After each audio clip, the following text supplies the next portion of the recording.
inspired him to start looking at the canine brain.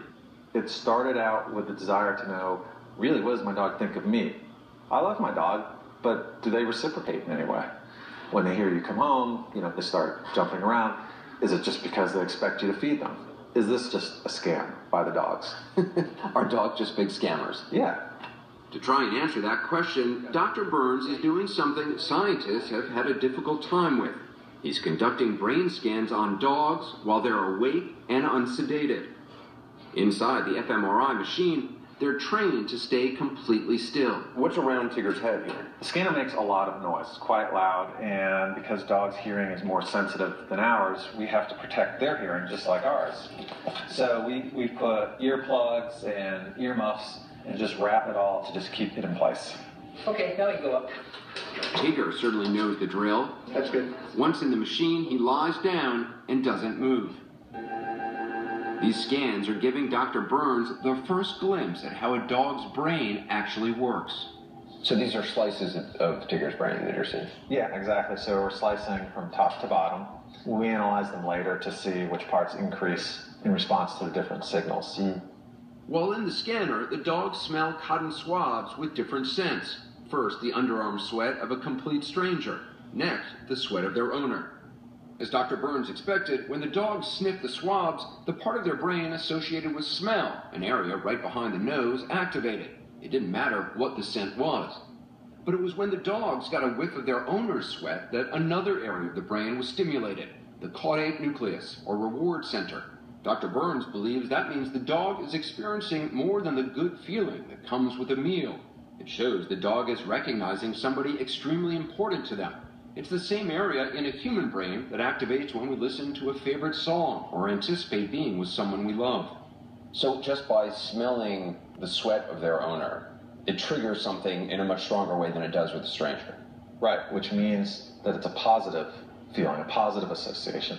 Watch YouTube videos of dogs welcoming home returning service members, and it's easy to see the bond between dogs and their owners. Miss you too.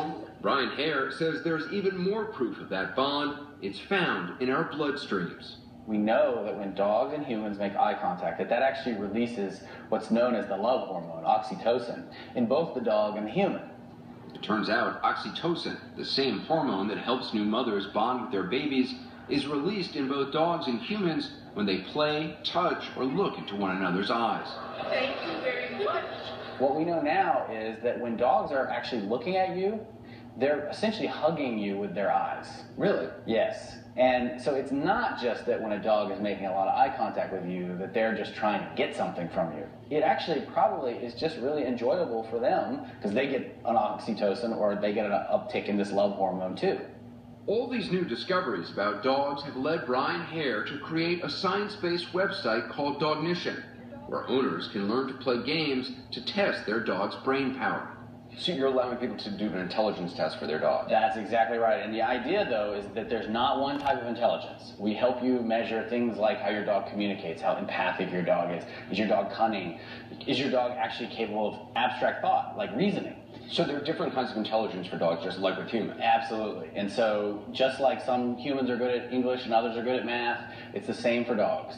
When Hare tested his own dog, a mixed breed named Tassie, he was surprised by what he learned. What I found out was that I had somebody sleeping in my bed that I didn't even know. Really? And I didn't know my dog doesn't really rely on its working memory.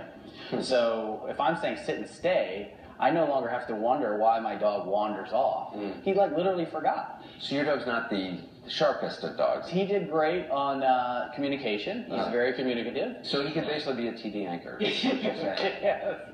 Fetch shirt. Fetch shirt. There we go. If you're wondering how Chaser did on Brian Hare's intelligence tests, she was off the charts on reasoning and memory. Not surprising, perhaps, considering Chaser is a border collie. Dogs bred specifically for their ability to understand how farmers want their sheep herded.